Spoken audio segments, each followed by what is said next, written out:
Hello, music teacher friends. Welcome to episode number 61 of the Beyond Measure podcast. My name is Christina Whitlock, and I like to consider myself your anytime piano teacher friend. It is my strong opinion independent studio teachers need more time with friendly colleagues, but we all know that time is hard to come by. So that's why I am here. Thanks for joining today.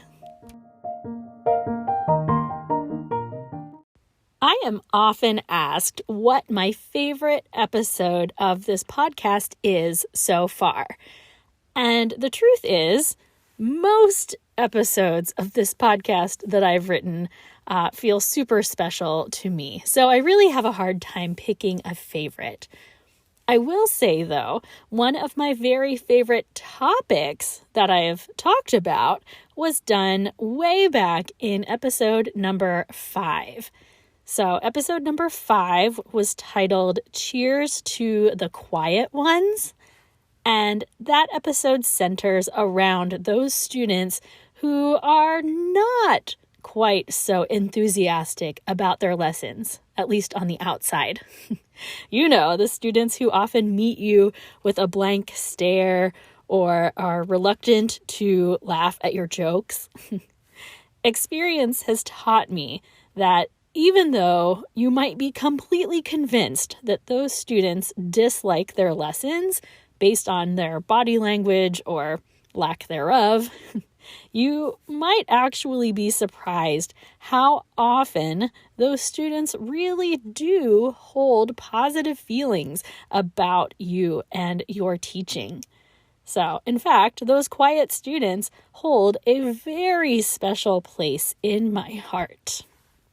So, anyway, episode 5 is definitely worth a listen, or maybe even a re-listen, because I know we all struggle with what to do with those exceptionally quiet students. Today, I am taking a nod from that favorite topic of mine, and I'm going to share another, perhaps even more surprising favorite type of student with you today. Let's just call them the challengers. You know, those students who are probably the most difficult to enjoy teaching. Maybe they are difficult to keep focused. Maybe they are a touch argumentative. Maybe they have super funky technique and appear to have zero control over their bodies. You know, the students that can be exceptionally slow learners or super sarcastic all the time, or, well, yeah, you get the picture. I'm pretty sure that you're envisioning a student or two from your past or present right now, yes? Well, I'm probably in the minority here, but I actually like having a challenger or two in my student mix. Honestly, it makes me feel like a better teacher. Mind you, I don't always like it every second of every lesson, but there are several contributing factors that make me feel like I am doing exceptionally good work when dealing with a student like this. I can't say I've always felt this way, but it's where I am now. I'll tell you a little story. When I was working on my undergraduate degree, I got hired to teach at a local music store close to campus. And I was so excited to start a new roster of students because I had to leave my full roster back in my hometown. So I showed up for my first round of lessons with giant enthusiastic teacher energy, right? I was ready to do my very best work and build a new round of superstar students. Yeah? Well, first up was this tiny little boy named Steven. And for the record, I remember his last name also, but I'll keep that one to myself to protect his privacy.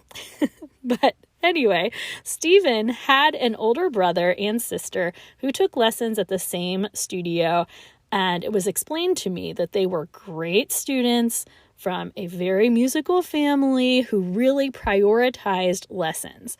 So I was really excited to begin building my new little piano empire with terrific little Stephen at the start, right? Obviously, he was going to follow in his siblings' great footsteps, right? Well, Stephen came in for his lesson and he played a quick little piece. And of course, I praised him for, I think, his fast little fingers. And then I suggested that we go back to the beginning and play it again, but this time paying more attention to the dynamic markings in the score. That's all I said, I promise.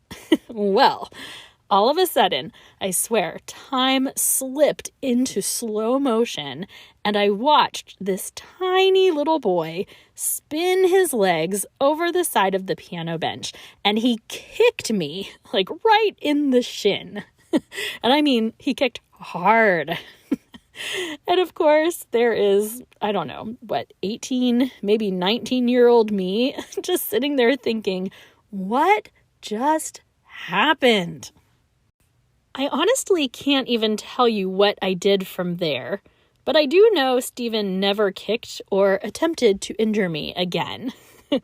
But I will say he was certainly not my favorite student, and the second I was able to pass him off to another teacher in that same studio, I did. In hindsight, I kind of wish I knew then what I know now. So let's talk about some real truths about challenging students. I think one of the most helpful things to understand about students with challenging behaviors is this: they are not just challenging for you, meaning they are surely displaying these same challenges at school and at home and at just about any other activity they might be pursuing. So, first of all, number one, it's not personal. It's not you. But even more importantly than that, you have to consider how that student is used to being treated by adults in similar positions. Here's an example. I had a student a few years ago who struggled, and I mean struggled, to get through his school day. He was in a good school with teachers that I love, but his inability to sit still and quote unquote stay focused made him a really, really challenging student in the classroom. And school teachers, oh, bless them, I love school teachers so much, but they are just not equipped with the resources they need to handle an entire class and a student like this. So, as a result, he had endured some very poor treatment at school. And I'm just talking things like a lot of isolation, discipline that revolved around shame and guilt, and all things that seem logical in the moment, but that research shows is actually quite harmful and certainly not effective. So I had this kid in my studio, and I didn't really know about those challenges initially, but any kind of conversation pertaining to school made it painfully obvious that he was having a really hard time. And I came to realize early on that he had not had one positive relationship with a teacher in his 5 years of schooling thus far. Not even one.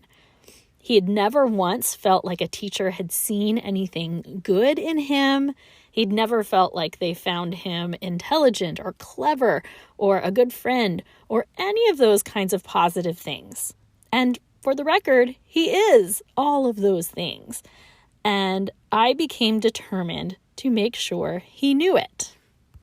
I realize that sounds very altruistic on my part, and that's not my point. I certainly wasn't perfect at this, but after an initial phase where he definitely tried anything and everything to push me over the edge, we did slowly gain a nice rapport. And he learned that I was not going to give up on him. We grew to have a very good working relationship. And his lessons were still pretty chaotic. This guy was dealing with a strong case of ADHD, and his parents were only then beginning to seek the help he really needed to cope with those challenges. I actually have video evidence of the magic I worked with this student. So we were preparing to record a duet, and the camera is rolling, and my student is, of course, hamming it up for the camera while I get ready.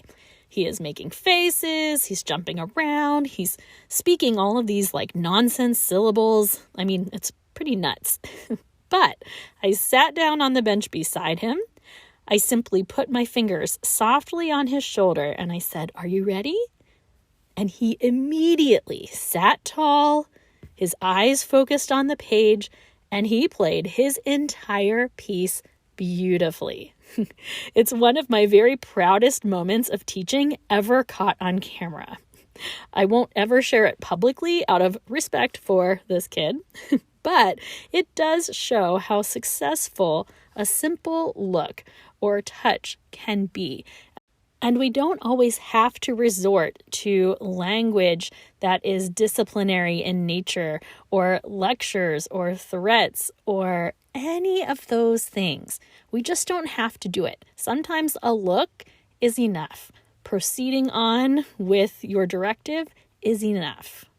Friends, if I could give you any advice about working with behaviorally challenged students, it's to avoid any kind of language that heaps guilt or shame on your student.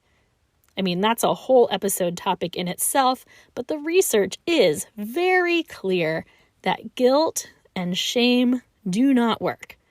They don't work in our criminal justice system, they don't work in the political arena, and they definitely don't work in music lessons.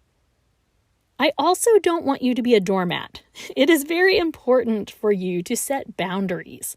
If I had a little Steven kick me again in a lesson, his parent would immediately be brought in on that conversation, and I would calmly but firmly explain that that type of behavior will not be tolerated a second time.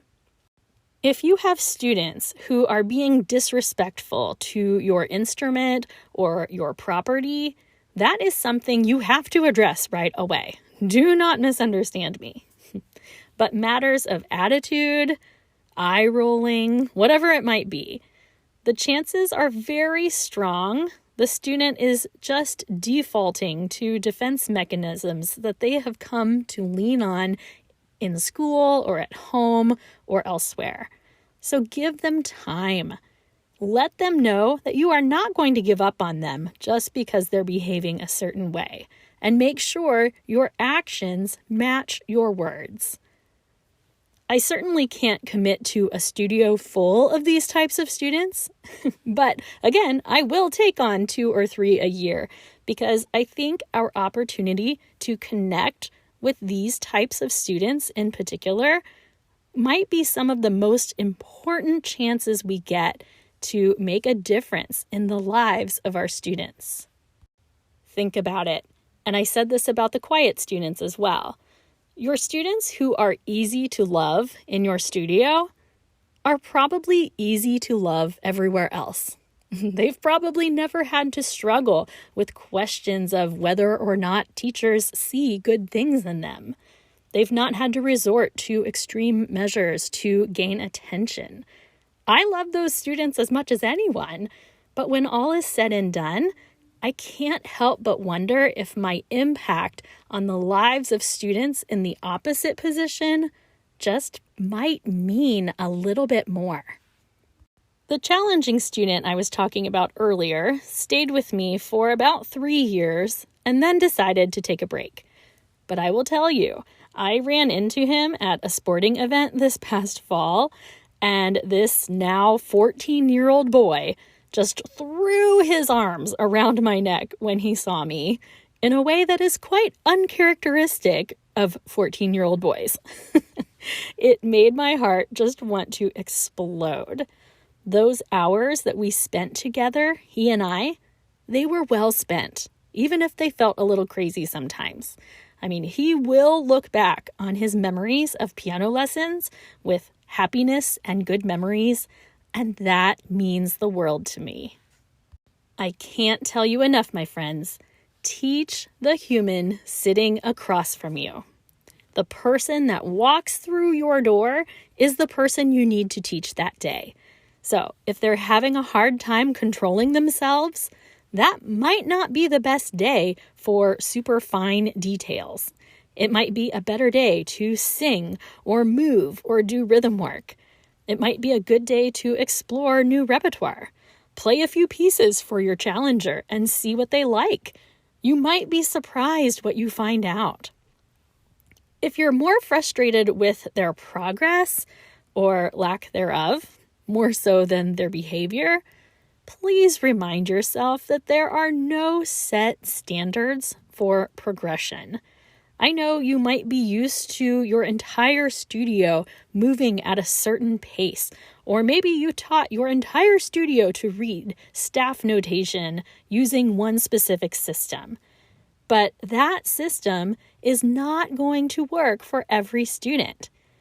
That is not a signal for you to feel frustrated thoughts about these students, but it's an invitation to think differently. Consider your students' perspective. Come at concepts from a new angle. This is what I mean by the fact that I feel like a better teacher through working with challenging students. So, if you find yourself with a challenger or two in your student mix this year, I hope this little pep talk has helped you commit all over again to providing them with the most meaningful experience possible. You can still command respect while also being understanding of a student's exceptionalities. It's not easy, but it's really important. Consider what life is like in their shoes and see how you might be able to help.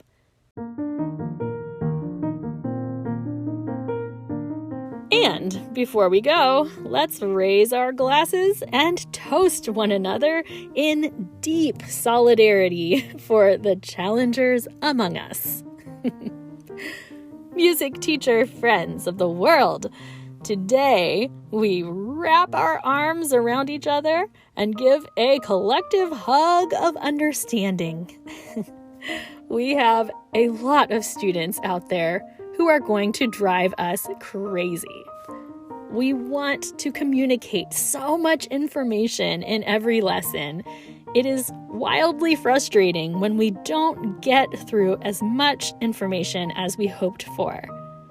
I know we worry about what parents are going to think of us and our skills. We wonder how many more of those lessons we have left in us. We think we don't have to put up with this, and truly we don't. But if we are able to summon the patience and the strength and the encouragement to help these students see the good in themselves, we will be responsible for accomplishing something that is truly great.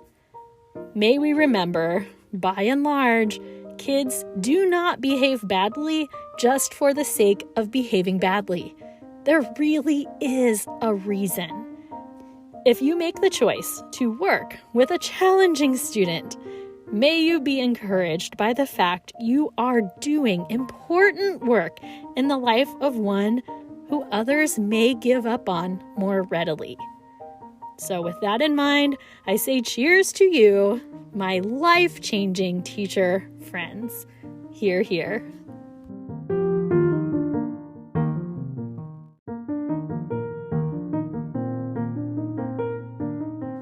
Hey, thanks for listening to episode 61 of the Beyond Measure podcast. If you love the content you've received here, please consider supporting my endeavors over on my Patreon page. Every time I get a new subscriber, I seriously do like a little happy dance. So if you want to make me smile today and get some pretty great content in return, head on over to patreon.com/Beyond Measure Podcast. The link is included in the show notes, or you can always message me on social media at Beyond Measure Podcast. All right, onward and upward, my teacher friends. Let's make it a good week.